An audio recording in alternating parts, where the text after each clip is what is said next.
In 3, 2, and 1.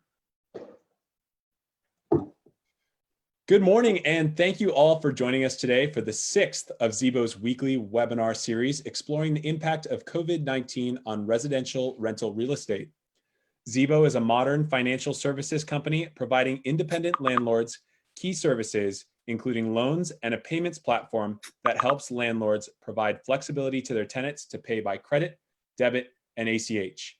You can find out more about Zebo after this at zebo.co. I'm Ian Cameron. I'll introduce our panelists and help field some of the questions. During our discussion, please submit your questions by clicking the Q&A icon at the bottom of your screen, and we'll answer as many as possible in the Q&A session after the panelist discussion. First, I'd like to introduce our guest today, Greg Dickerson. Greg is a serial entrepreneur, real estate developer, coach, and mentor. He has bought, developed, and sold over $250 million in real estate, built and renovated hundreds of custom homes and commercial buildings, developed residential and mixed-use subdivisions, and started 12 different companies from the ground up. Greg mentors entrepreneurs, real estate investors, and real estate developers all across the country, helping them grow and scale their businesses, raise more capital, and do bigger deals. Greg's current clients have over $2 billion in assets under management and deals in process.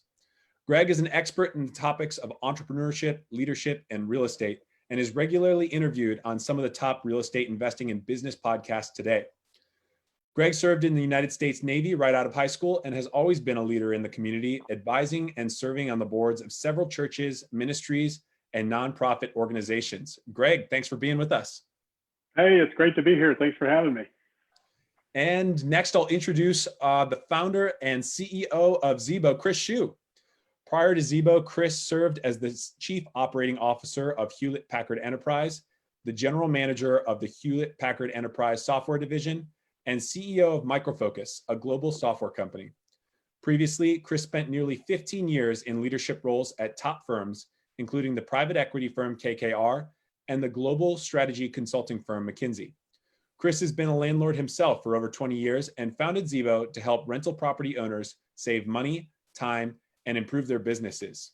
Chris, I'll turn it over to you. Thanks a lot, Ian, and welcome, Greg. I've been looking forward to this. You know, we started this webinar series to bring in experts from across the real estate industry to discuss this current crisis and to bring actionable advice to landlords. And Greg, you've been a consistently top-rated speaker in entrepreneurship and real estate investing. You've got a really positive, optimistic story in a time where we all need a positive and optimistic story. So I'd like to start by having you introduce yourself a little bit. You know, I'm an Army veteran, and 20% of my management team are veterans, including Ian, who's here with us today, who's a former Marine. And I was really inspired by your story about how you got started and how you built an empire, you know, with nothing more than drive, hard work, smarts, and just risk taking. And so, Greg, tell us a little bit about your story. Yeah, it's been quite a journey, and thank you guys for having me. Thank you for your service as well. You guys all know the sacrifice, dedication, that it takes when you sign up and raise that right hand to defend the Constitution of the United States with your life at any given moment, right? So that's a very serious commitment, and it's a lifelong commitment. Even though I'm out, Chris, you're out. Ian, I guess you're out now, right? Yeah, so it's official. So but we would all still, at the drop of a hat, go back if there was a call to arms. If our government called and said, we need soldiers, we need you on the ground, every one of us would drop everything we're doing and go back and defend those of you that are watching. You're right to do everything that's going on right now. So that's a little bit about what that commitment is like. So I come from a long line of military. All the men in my family were all military. My dad went in enlisted, put in 20 years, came out an officer. I went in enlisted right out of high school.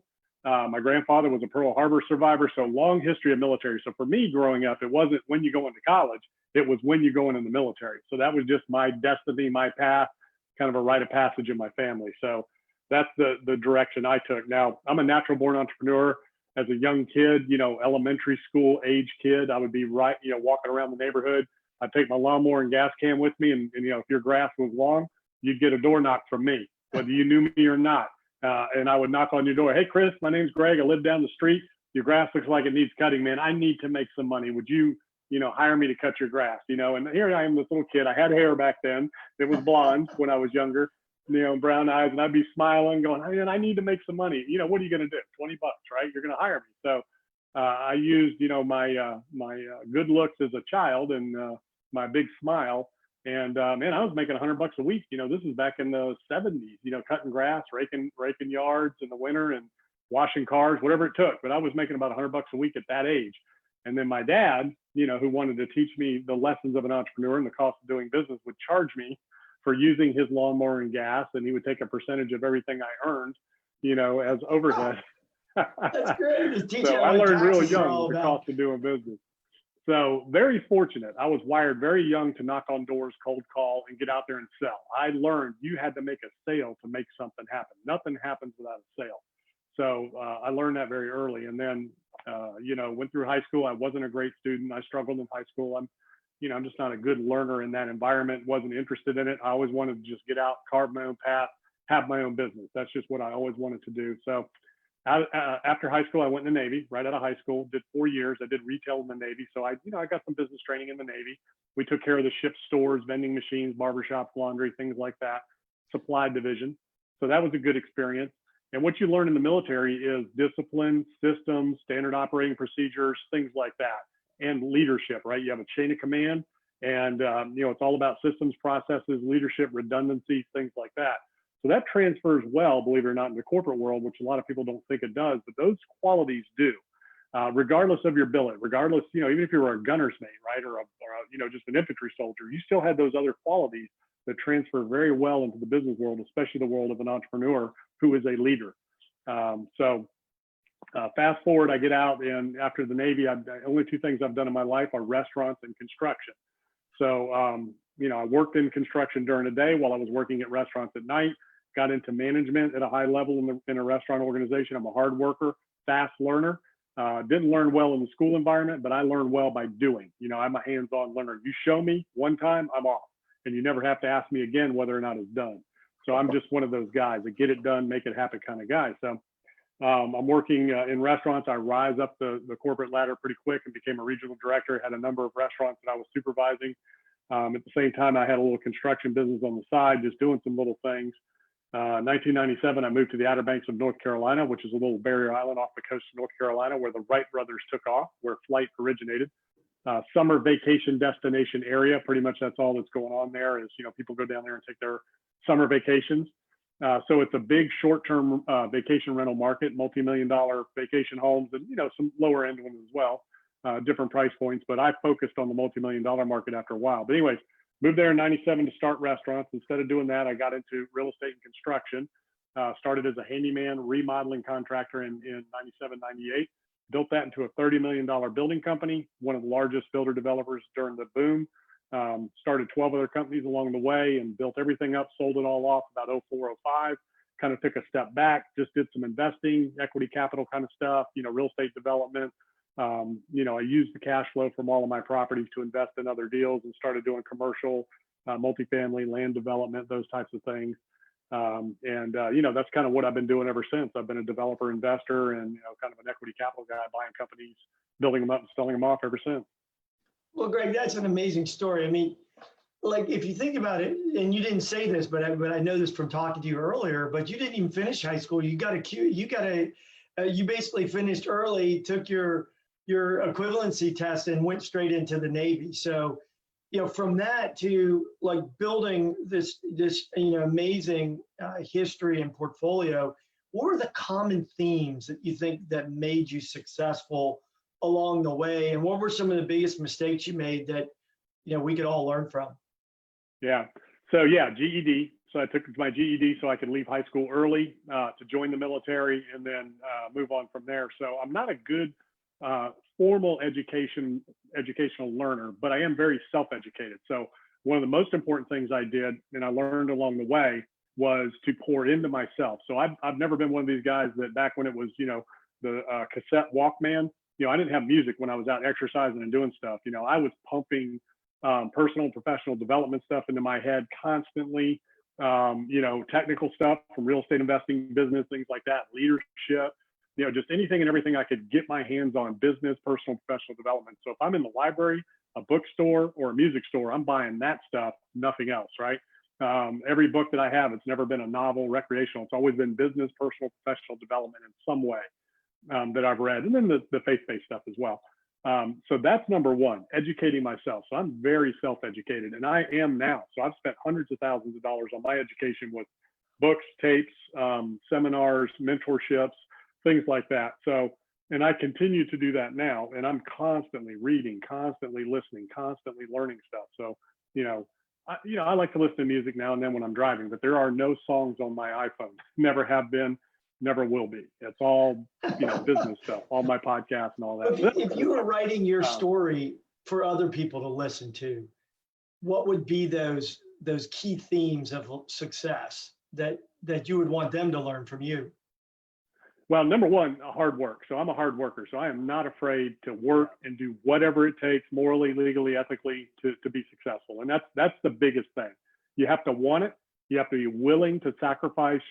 You have to be willing to do what it takes, do the things that other people don't want to do, and just do what you got to do to get it done. And I'm that kind of guy. If I'm on a project, on a job, building a company, man, I'm all in 24/7, whatever it takes. Now I have good balance, but when you're in startup mode, you got to do what you got to do, to get it done and make it happen, because everything is on the line.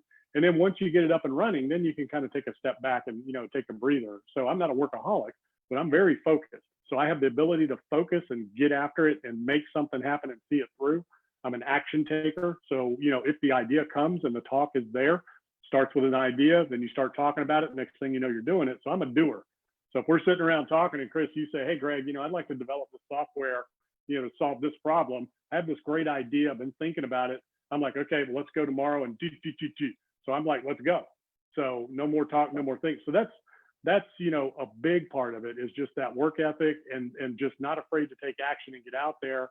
The other thing was I'm not afraid of risk, right? I'm a risk taker. I'm not afraid to fail. I understand that not everything is going to work. Not everything I've done has worked. Probably you guys, not everything you've done will work and has worked. So I don't worry about that. I just get after it. I look at the big picture. I keep that big vision, end result in mind, and I figure out as I go. So I do have a plan, but I don't have to know every single thing for certain when I start. All I know for certain is I'm going to make it happen. I'm going to find a way. And if I don't know how to do it, I'm going to get Chris because he knows how to do it. And he's going to come on and he's going to be my COO, right? You ran Hewlett Packard, so I'm going to go hire you, because if I want to build a company like that, I'm going to get the best people I can. So that's number two. Number three is what I just said there, surrounding myself with people that were better and smarter than me in every way when it came to business. So when I started a building company and started building houses, I'd never built a house before. And I'm getting ready to start building multi-million-dollar houses. So what did I do?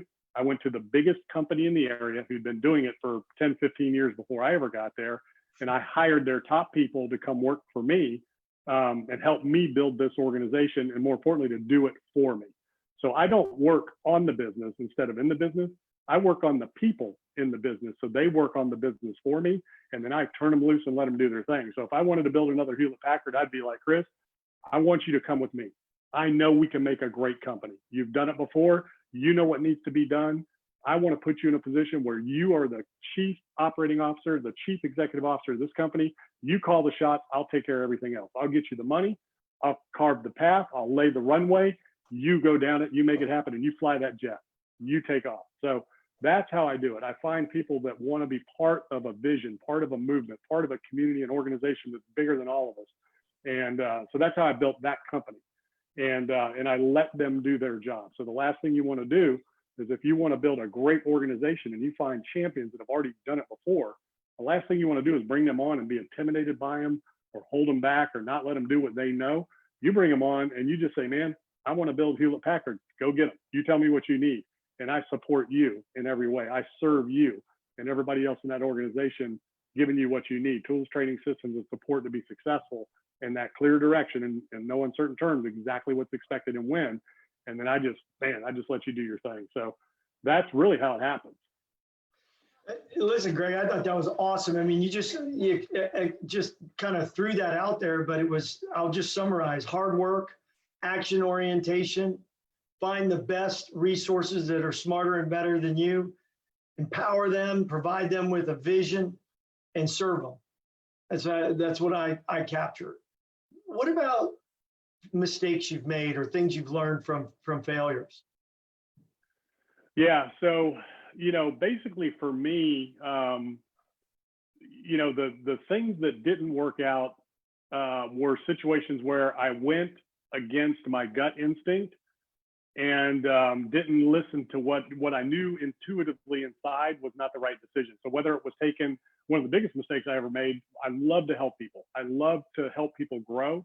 And in my company, sometimes I would take somebody that I wanted more for, but they didn't want it for themselves. So I'd put them in a position that I felt like they could do. I thought that they would be great and it would improve their life, but internally they didn't want it and they would fail, which would cause the organization to fail at a level, So one of the biggest mistakes is taking people that you think can do something and just trying to force that on them versus letting people come to you and tell you, I want to do this. And in every company I started, people came to me and said, hey, I have this thing. I want to do this thing. I didn't go to them. They all came to me. But in my own company, for whatever reason, I love to help people. And if somebody's not reaching their full potential, I want to help them get there. But that's a mistake. People have to come to you. They have to give you that sincere desire. One of the other mistakes I made in a business that resulted in a big loss was I trusted other people to do something when I knew intuitively they weren't doing the right thing. I just said, well, and these people were industry experts. It was a restaurant venture and they came from a corporate restaurant background just like me. And, I let them kind of run things and make some decisions. And I was kind of like, that's probably not what we should do. And they're like, oh, that's what we did here. And, we were one of the best companies around. And I was like, yeah, okay, I'll give it a shot. And then ultimately it didn't work out. It was just too much, back and forth. So you got to go with your gut. If you know inside intuitively what's right, and there's something like hiring somebody, if you're interviewing somebody, you're kind of like, yeah, I'm not so sure.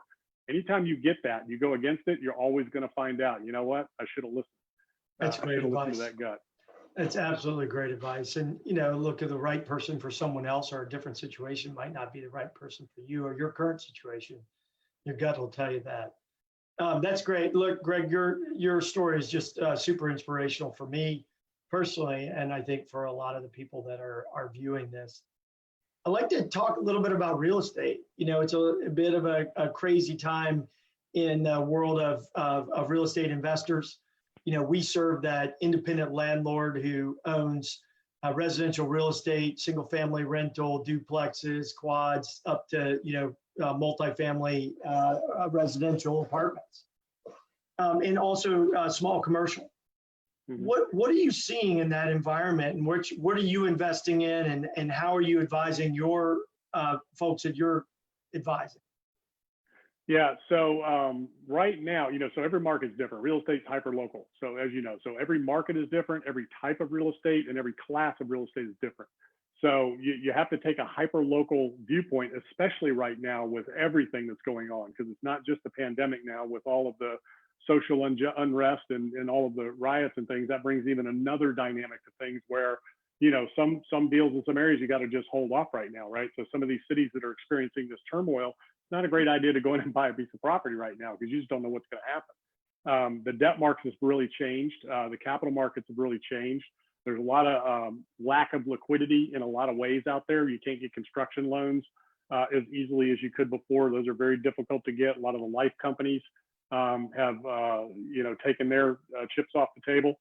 Freddie and Fannie are pretty much the only game in town now, and then HUD, still doing multifamily construction loans. So those issues are affecting a lot of decisions right now. So my advice, to a lot of people is we really don't know where things are going. We don't know if we're going to get another flare up of the coronavirus, if that's going to come back anytime soon or in the fall. We don't know what that's going to do. And then if it does, what's the result on the economy? Are we going to, the president said he's not going to lock down again. I know a lot of governors say they're not going to lock down, but people will. People start getting sick, they're going to just stay home. So there will be a real effect on the economy there.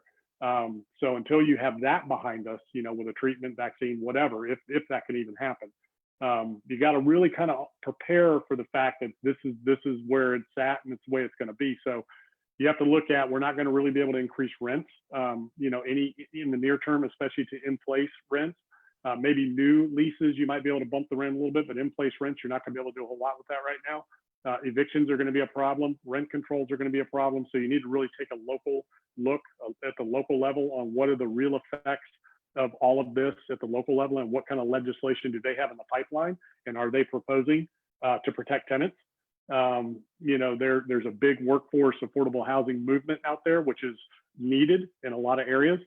So you want to look at that niche. How can I serve that? How can I be a part of that?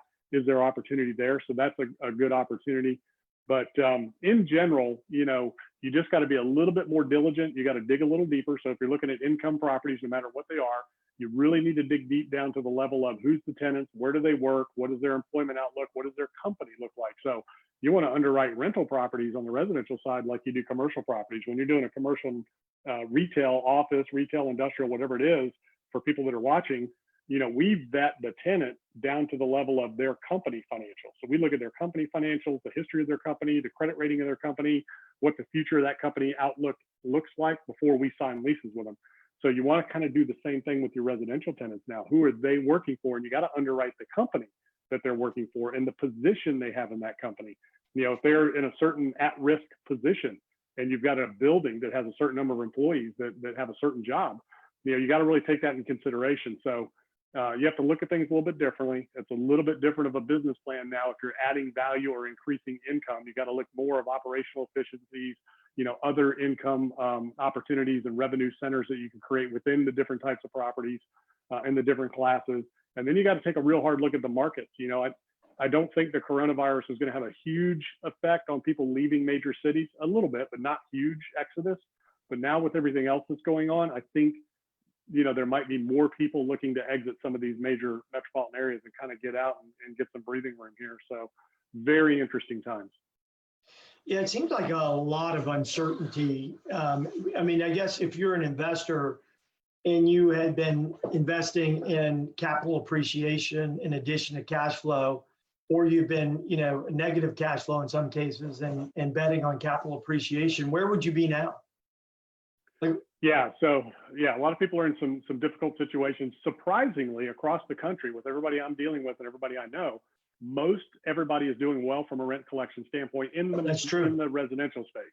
That's in the residential space. Now, retail, hospitality, office, that's, those markets are just taking a beating right now and are very, very, troubled markets. A lot of properties there that are going to be in some difficult waters here moving forward. And who knows what the landscape's going to look like there. But there's going to be redevelopment opportunities. So you take some of these hotels, turn them into, micro apartments, right? Or turn them into senior living or something like that. So that's a great niche for hotels, especially these 2-story hotels that have exterior entries. Those make great garden style apartments, smaller niche apartments in different areas. You can get really good multiples on those and you can get really fantastic cap rates. So that's where you can get a lot of margin right now. The bigger multi-story hotels make great senior living facilities that you can turn those into, whatever, assisted, non-assisted, just general, age-restricted type facilities. There was a movement of seniors moving into hotels and living that way before this all started anyways. So that's a neat niche to kind of look at, micro senior living type arrangements. Office buildings are getting converted into multifamily. Those make better traditional multifamilies in some areas, especially urban markets with big high rises. You might see some of that turning into condos, turning into residential, as well as the branded residential market for hotels. They were already starting to enter that market before this all happened. And then the hotel market, there's still going to be opportunity there, but you really need to know what you're doing. You got to have some deep pockets, some good financing, and you got to have a long-term outlook. So no matter what you're doing, residential or commercial, multifamily, hospitality, retail, whatever it is, then you got to underwrite with a 10-year to 15-year outlook right now, because you just don't know where things are going to be. And the economy in and of itself, we're 18 to 24 months before we get any kind of real significant recovery there. We're going to come back a little bit here as people start to get out, if they can stay out, but any real significant, meaningful recovery, you're 18 to 24 months minimum. And that's not just me, that's the brightest minds in the economy. So Greg, should you, based on what's happened in the real estate markets before, would you wait or would you dive in now? Like, what if you got cash on the sideline that you've been saving? And we've talked to a number of investors who they were looking at the market and looking at cap rates and going, wow, we're going to sell. There's a lot of people that sold or just had been accumulating cash for the last couple of years. Would you wait or would you dive in now? So it depends on what it is, where it is. So, cap rates and interest rates are relative, right? So cap rates have been compressed and at, all-time lows, but sort of the interest rate. So it's kind of a relative thing. When cap rates were higher, interest rates were higher. So the cap rate game is interesting. So cap rates are kind of meaningless unless it's a stabilized core plus asset, right? If you're looking at, a value add or something that has upside opportunity, the cap rate going in doesn't really affect anything. It's the exit cap that you're really looking at. But what you really want to look at now is you want to look at this portfolio game. Okay. So at the higher levels, you want to look at an asset aggregation play. Okay. So there may not be a whole lot of upside potentially, but the value add upside is in collecting assets so that you can facilitate a bigger transaction for a bigger investor down the road. Take a fragmented market, pool those assets together, roll them up, and create a opportunity for a fund to come buy that. So you could pool together 100 houses. That makes a great portfolio for some of these companies that are looking for single family rentals. You could pool together 20, 30, 50 unit buildings. There's equity funds that target those types of things. You could pool together 200 to 500 unit buildings, class A, B. There's equity funds and institutional investors that look for those types of things. So, you got to look at it in a different way. Your value add moving forward may not necessarily be an increasing income, although you might be able to through operational efficiencies, revenue centers, whatever. But if you look at it from that standpoint and say, well, what's the big value add now, like a development? You build ground up, you get it leased up and you sell it. There's a lot of margin there. So asset aggregation, pooling, fragmented property, self-storage is a big, industry where that's happening, where institutional investors are going in and kind of doing that. They're buying up and rolling up self-storage units so that these other bigger funds, have a transaction that they can facilitate, because they have to move hundreds of millions to, even $1 billion, right? So that's a great value add play there where you can have some real margin. It's a great idea. I mean, I haven't thought about it. What you're saying is, you got to dig deep on an individual property, but you got to think about it as a portfolio and creating a portfolio that you could potentially exit to somebody who's looking to put bigger pools of capital to work more efficiently. Especially even in single family, there's a lot of funds that are doing for rent subdivisions. So developing subdivisions ground up just for rentals. And then, there are still funds out there that are buying, random, single family homes. Now you got to research them and understand what they're looking for. So then you go collect those assets, put them together so that you can sell them 200, 300, 400, 500, 1,000 homes at one time, because that's what they're looking to buy. What would you avoid? Like, what areas would you just absolutely avoid? Like, it's one of those things where you don't want to catch a falling knife. It's hard to catch a falling knife even with gloves. Yeah. Hotels, unless it's the right price. Okay. So, I listened to the CEO of Marriott this morning on CNBC. I mean, they're, still 80% off on revenues, right? And he doesn't see any real recovery anytime soon. So hotels at the right price, but you're not going to get them at the right price. Nobody's going to sell a hotel for 20 cents on the dollar. It's just not going to happen. So unless they're maybe hugely distressed. Yeah, but there's, right now they're just not going to do that, because that would put so much stress on the banks.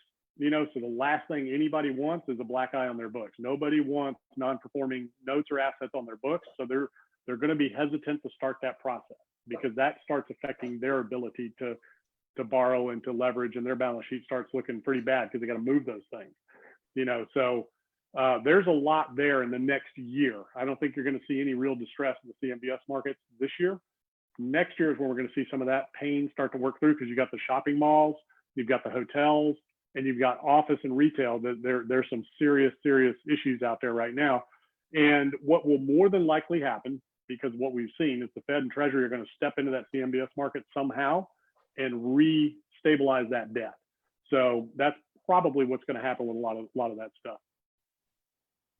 So I guess just to summarize, you probably wait in anything related to retail, hospitality, the areas that are getting hit really hard, because we haven't yet seen the real stress. Yeah, unless it's a really good deal, and your business plan will work. So, but if you take that in the conversation of the business plan we just talked about, so if you can go out and buy 20 hotels at 50%, and you can hold and get through this so that when it does come back, well, you've got a huge value add there. But it's gotta make sense, but you don't go out and buy something now, based on, okay, in 6 months we're going to be back at 70% of the revenues we were at. You just can't do that. You have to get it at the right price that makes sense for now, and then look at your business plan 5-10 years down the road. What are some indicators that investors should be looking for to determine when is the right time to get back in? So the easiest thing to watch and the biggest thing to watch, up or down. So the number one thing you really need to know, and we just saw this recently, and I was saying it in 2009, okay, when I went through that, you need to know the top. The number one thing, the most important thing to know is the top. That's way more important than the bottom, because if you don't get out at the right time, you got nothing, right? So everybody's doing value add, they're doing something to maximize. So, I called the top of the market, last year, early this year. Everybody I knew, I said, go to cash, go to cash. So it's kind of easy to spot the top. I think we're still kind of there in the markets. It's very interesting what's going on there. In real estate, with interest rates where they were and values where they were, I think we've been at a peak for the last year in real estate as well. And, the debt just can't get any cheaper on real estate. I think we're at a bottom from what we've seen. It just isn't going to get any cheaper. And for people out there listening and watching, the Fed rate and the interest rates that you see the Fed dropping have zero to do with mortgage markets. Okay. That's a different market. That's a standalone. They can name their price. Okay. If a lender wants to loan you money, then they'll stack basis points on top of the, whatever rate they're following, whether it's London index or treasuries or whatever they're basing it on. They'll put whatever they want on it. They got to make money. So just because the Fed rate's low doesn't mean that interest rates on loans are low. So you want to watch interest rates. If interest rates start creeping up, the market's going to just come to a screeching halt. So you really want to watch that. And then it's supply and demand, right? So you want to know your market at a very intimate level. What is the supply? What's the supply of new product coming online? What's the supply of units in the market and, vacancies? What are the rents? Things like that. So interest rates, supply, demand, and population. So net migration, okay? You don't really need to worry about job growth, income growth, and all that, like all these different metrics that a lot of people look at. You can boil it down very simply to what area is growing. Where are people moving in and not moving out? You want net migration. So everything else, if you've got net migration, everything else kind of falls into place.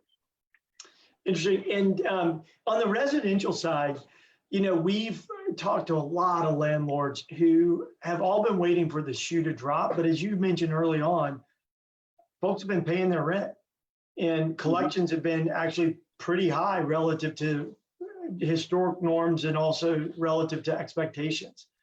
But there is this sense that I get from talking to a lot of them that they're waiting for the shoe to drop. That as this thing goes longer, that they're waiting for those payments to subside, or to the collections rates to go down. What's your sense? Like, where are we in that? And if you look forward, take your crystal ball, look forward a couple months or even a year, where do you think we are on the residential side from a rent collection perspective? Yeah, residential's healthy. So I think as long as the government keeps paying everybody, that bonus premium that's supposed to expire in July. So as long as that continues, if we don't get unemployment back and stabilized, so that's what's kind of kept it alive was, a little bit of the stimulus, and then the big bonus is that unemployment. A lot of people are making more money on unemployment than they were working. So that's great. That's been a really good thing because they've been able to keep spending, keep paying their rent, that kind of stuff. So as long as that continues, we're going to be okay. People need a roof over their head. So no matter what happens, especially in this environment, they're doing the math in their head. And they're saying, wait a minute now, if we don't pay our rent, we don't do this, we got to move. That's going to cost us money. That's going to be a deposit.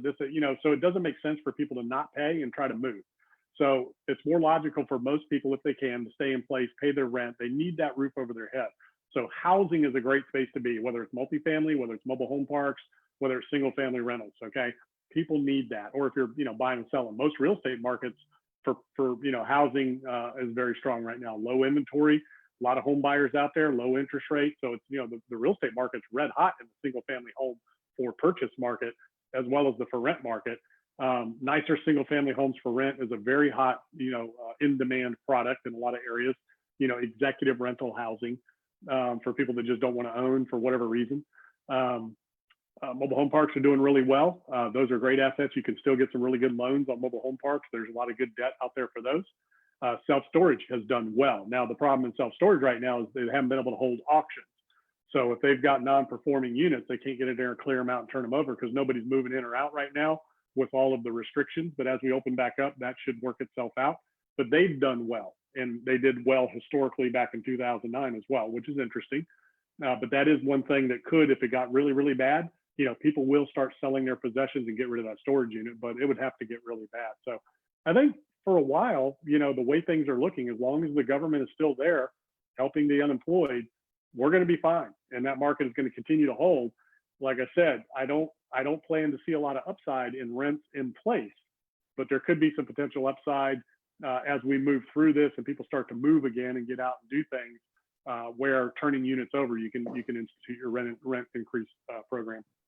Now, Greg, you played a little bit in the short-term rental market, as you mentioned, kind of early on in your kind of how you started your career, I think, in general contracting.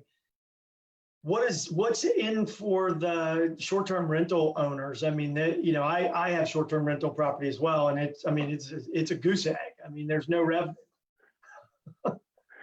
Well, it depends on which market you're in. If you're in a seasonal market this fall, after this summer, like the market I came from, there's going to be a lot of sellers. There'll be a lot of people wanting to dump those properties that this season was enough for them that they're like, you know what, I'm out. Because a lot of those don't make a lot of money. They break even at best, which is great.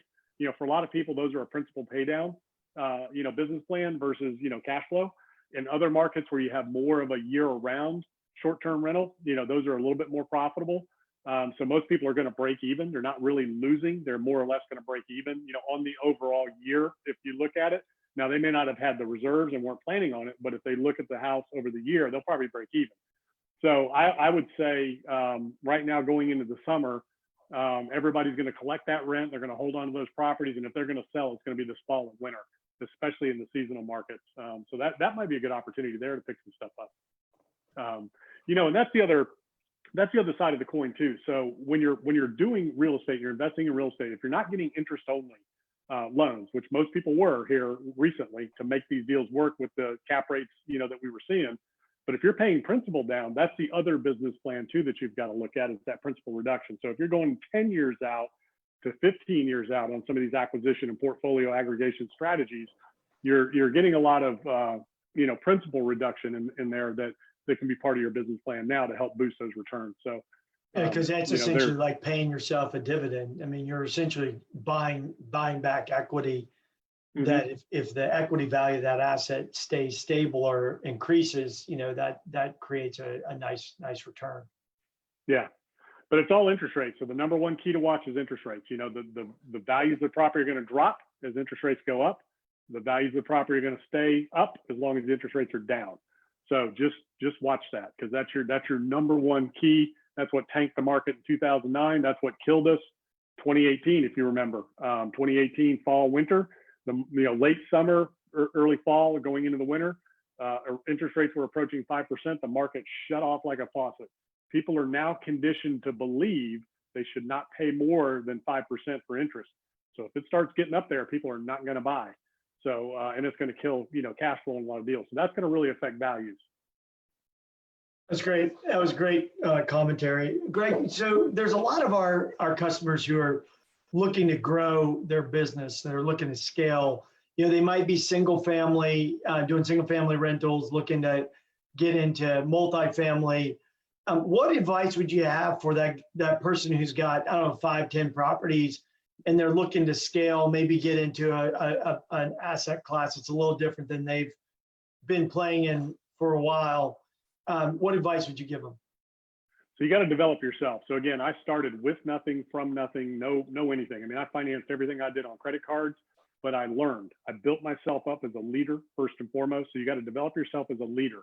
So, you're going to lead everybody in that situation, your investors, your tenants, your property managers, everybody involved in your business at every level. You are a leader. So it's your job to serve them and give them what they need to be successful. So if you're looking at scaling an operation, it takes leadership. It takes clear direction. It takes a business plan that's realistic and executable. Ideas are great, but the execution is where it happens. So you got to make sure that your ideas and your vision can be executed, at a very detailed level and immediately. So you want to take a look at the overall strategy. And what I always tell people is whatever is working for you now, if you've got traction right now on something, scale that. Put systems in place, whatever it is that you're doing repeatedly, there needs to be a system in place that's automated, whether it's a video, whether it's, in written format, whether it's a piece of software, or whether it's an individual performing that task, okay? And they document their process and procedure. So you want to put people in place, the right people, aces in places. You want to find great people that are better and smarter than you, put them in the right position, the right role, coach them to success, and let them build the systems of your company for you. So if you've got somebody you put in place to manage your properties, have them document every single part of that process, get your software systems in place that automate everything you can automate. In this day and age, you want to automate everything you can with software, okay? So that the human capital can work on the higher level tasks.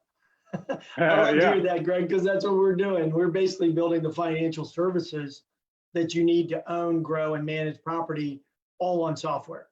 We're basically extracting the traditional financial services like insurance, banking, mortgage, everything, and building software that essentially helps the landlord get everything they need with not ever having enter in the same piece of data twice.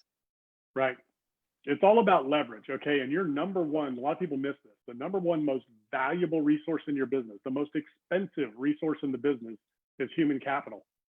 So if you have, time, arguably is the most expensive, component of our lives. And if humans are the most expensive, valuable component in your business, you want to put that on the highest and best use of their time and abilities, right? So the last thing you want to do is to do something that's so redundant that can be automated with a piece of software that's, $100 a month, $200 a month, $1,000 a month, whatever it is.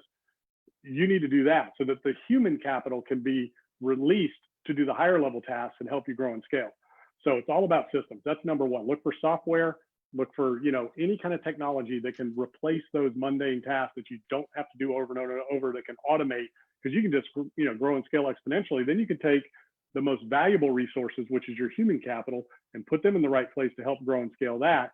And then you can focus on the high level tasks of raising the capital, finding the deals, making that all happen and growing and scaling. So, and that's the other thing I would say is that if you like going from single family, you got a few and you want to scale up from there, just go to the next level. That's what I did. I started with a lot flip. Then I started building little spec houses, big spec houses, commercial. Then I started doing land development. I did multifamily. Then, I just kind of did it from there. But then I started doing more of it because I was putting people and systems in place. So instead of doing one houses, I'm doing 30. Instead of doing 2 buildings, I'm doing 10. Instead of doing one little subdivision, I'm doing a big one, right? So, that's really the key right there. So I love that. So basically, to build the system, you need to look for your most valuable and costly resource, automate that, and get those guys focused on doing bigger, more impactful stuff. Exactly. And what about we have a lot of landlord customers, and we talked to a lot of landlords who say, look, I want to grow, but I want to do it myself. I don't trust other people. Like I just, I've had bad experience with this or that, and I want to control it. Yeah, well, that's fine. Then you're just going to stay where you are. So, if you aren't comfortable growing and scaling and, outsourcing that, then don't. Just do what you can do yourself, and then automate and scale what you can yourself so that you can remove some of those mundane tasks like rent collections that your software does for people. So leverage the other ways and do the tasks that you don't want to let go of yourself. But there is no way to grow and scale without bringing on other people. What you got to be good at is you got to be good at finding the right people, identifying them, recruiting, hiring, training. And again, where most people go wrong in that scenario is that you're the leader, okay? So you got to look back at yourself first. If you're not getting a desired outcome, if you're not getting the result you're looking for out of your people, first person you got to look at is yourself as a leader. Did you give them everything they needed? Tools, training, systems, and support to be successful, but clear direction. Just like software, the outputs is only good as the input. So if you don't give people a clear, defined role and job description of exactly what's expected and when, and then hold them accountable, measure it, track it, and hold it accountable to the goal that was set, then you're never going to get the desired outcome. So, it'd be like sending a bunch of football players on the football field with no game plan, no yardage markers, and no end zone, right? What are they going to do? They're running circles. So, Yeah, Greg, so a couple of things you said that I just want to build on. One is, the way you just described how to empower people about in the military, we call it task condition standards. Like you have to tell them exactly what's expected of them, what the conditions for success are or failure, and what the standard of outcomes are that you're trying to drive to. And so I heard that come out in your description of how to empower people. And the other thing you said is if something's failing, you got to look at yourself. And being in Silicon Valley and as a technology-based software executive, I always say you got to do a leadership selfie. You do a leadership selfie when something's going wrong and you're in charge. You got to look at that selfie because you know the answer to the problem. Yeah. The true mark of a great leader is how well the organization runs without you. So if you've truly done your job, you should be able to walk away at any time, and that organization arguably should run better without you than it does with you there. Once you have these systems in place, that doesn't mean, the mantra today, everybody wants to work 2 hours a week and have a 7-figure business. That's just not reality. You still have to keep an eye on your business. You still have to be dialed in unless you've turned that over to somebody and you're just totally out and you're an absentee owner. But if you're the leader, if you're the face, man, you got to be all in all the time, and you got to have the right people in the right place with the right direction and the right systems to be able to execute the right processes and procedures in the company. And the equivalent would be if you've got 5 properties and you want somebody to manage them, it'd be like hiring somebody and saying, hey, here's all my houses, go manage them. So nobody would ever do that. So instead, you give them a system like Chris's system. Here's the software, here's how it works. It's got training on everything they need to do when they walk into that desk, that job every day. You come in the door, you turn on the lights, you sit down at your desk, you look up, okay, what does our collections look like? What are the maintenance issues for the day, maintenance orders for the day, what's going on? You just check all your KPIs and your metrics first thing. So you want to have a, set system and process for whatever level you're operating at. And I don't manage properties, I use property managers, but they have to have a clearly defined set of tasks, kind of like pre-flight, right? They're just checking off the list every day of what they do. So they know exactly what they need to be doing and exactly what they need to be looking for. And more importantly, exactly what that information means that they're looking for. So if they're looking at, maintenance tickets and orders, there's going to be some things in there that are going to trigger some stuff. So they need to know what that information means. If you're getting multiple calls on a house because of plumbing, was it the plumbing or the people in there, right? So, you got to really understand. So people need to know exactly what's expected versus just throwing them in there and expecting that they're going to know how to go collect rent or understand what a work order is, or, know what it means if the toilet's getting clogged 7 days a week, or, the water bill's $1,000 this month instead of 500. So, it's just all those little things. That's great. Well, what about areas of the country? Are there areas of the country that you like better than others? I like the Southeast for a lot of reasons. Number 1, net migration. Number 2, taxes. Number 3, weather. You don't have a lot of the winter weather, harsh weather issues that you have to deal with in other parts of the country. Number 4 is just opportunity. Okay, so you have these major markets in the Southeast, like Florida, like Texas, like even in the Mississippi, Alabama, Gulf Coast region. There's some growth there. Arizona, Nevada, Mexico, New Mexico. So you want to look for those, and then obviously regulatory environment. So you want to look at the legislation. Who's going after the landlords. Who's trying to control rents and things like that. If that's your business plan, there's still opportunities in California, New York, Illinois, where San Francisco, where you've got serious issues. But in general, the Southeast is where a lot of people from the country are moving. And the Arizona area as well as Texas, which aren't Southeast, but those types of climates. Yeah, you didn't say Louisiana, which is where I'm from. I'm an LSU Tigers fan. You did mention Alabama, and we're not big fans of Alabama. Yeah, I just don't know Louisiana. I'm not sure that's a big, I'm not sure what the growth looks like there. I do like New Orleans, and I know there's some things going on there, down in the areas that were hit hard by Katrina. I think that's starting to rebound a little bit. But overall, I just don't think there's a huge population growth there. I think maybe Georgia, South Carolina, Mississippi, Alabama coast, down into the Florida, coast, obviously, or anywhere in Florida. You just have a lot more population. But that could be a great, Louisiana could be perfect. I don't know. Yeah, I was just giving you a hard time. I'm just hoping that college football comes back in the fall. I think it will. Student rentals, however, that's a tricky space right now. Totally hard to finance too. So there's a couple questions that have come in. Maybe let's take those. So yeah, Do you- I've got some questions here from Warren, but I'm going to group them together. I think we can answer them together here, Greg. They're great. All right. About partners and partnerships. So Yeah. So 3 questions here. What do you look for in partners? How do you keep your investor teams, or do you keep your investor teams small? And what's the ideal size of working with a group of partners? So what do you look for in partners, and what's the size of the partnership group that you think is best? So partnerships are like marriages. So number one, you need to understand each other. And I would highly recommend taking personality profile tests so that you understand how people are wired. And what those things do is they help you not only understand yourself better, but they help you understand who's with you and who's around you, which ultimately, and I do this in all my businesses, also teaches you how to approach people. Approach is 100% of the game. So that's number one. Do those personality profilings. There's DISC, there's Myers-Briggs, there's all kinds of stuff out there. Really get to know each other and understand each other at an intimate level and how they operate. Make sure you fully understand their background and where they're coming from and what their contributions are. The biggest thing with partnerships is you need clearly defined roles. Who's going to do what and how are they going to be held accountable? You got to have one main leader, one main decision maker. You can't have a bunch of partners and a whole bunch of chiefs. Somebody's got to be the lead. So you really need to identify those things, clearly define those things.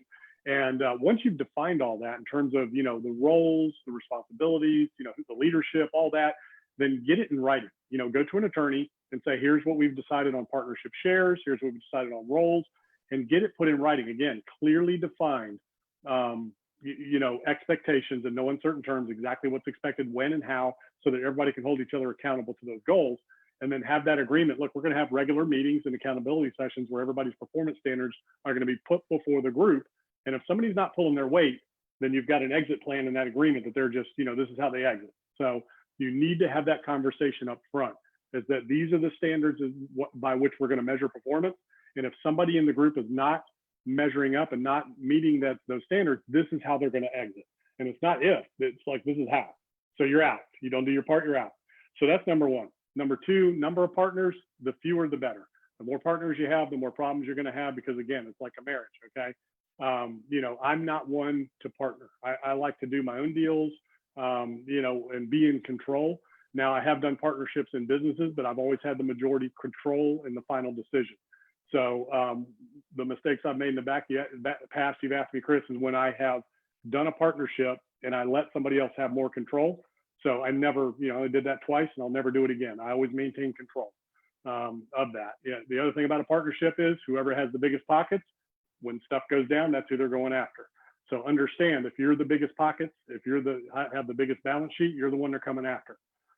So, if something happens and something goes down, so you got to understand whose financial resources are at risk and available, because that's just kind of how that works. And then what was the last question? No, that you covered it. Yeah. Okay. There's kind of 2 questions about partnership sizes. I think that's great. The next one is actually from a newbie investor. So Jordan asks, how do you, in this type of market, how do you get started? What are you looking for in this type of market? Is there anything that's, and I'm adding here, is there anything that's especially dangerous that newbies should avoid if they're looking to jump in right now? Yeah, so it depends on what it is they're talking about. So I'm going to assume either single family residential or, smaller multifamily. Since they're new, I'd stay away from commercial and multifamily, or commercial, retail, all that right now if you're new.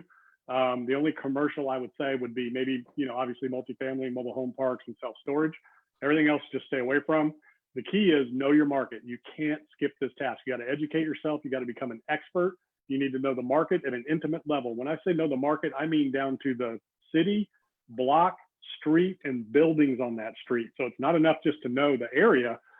You need to know it down to the intimate level of the buildings on that street, because if you're looking at residential, single family residential, the house might look good and everything, but if you don't look at what's around it, you could have a big problem, right? So you need to know what's around it, who's around it, what's going on, what's the future of that area, those types of things. So very intimate level on the market knowledge. You need to be an expert on the type of property and the class of property you're going to invest in. Those 2 things are different. A lot of times people use class and type interchangeably. So like multifamily class, office class, retail. Class is real estate. Real estate is an asset class, like cash, like equities, like gold. It's an asset. It's an alternative asset. Within that class, there is types: single family, multifamily, commercial, land, industrial, hospitality. Those are the types. And within those types, there are classes, A, B, C, and D. So you need to understand within the types of real estate that you're looking to invest in, what are the different classes? What do they mean?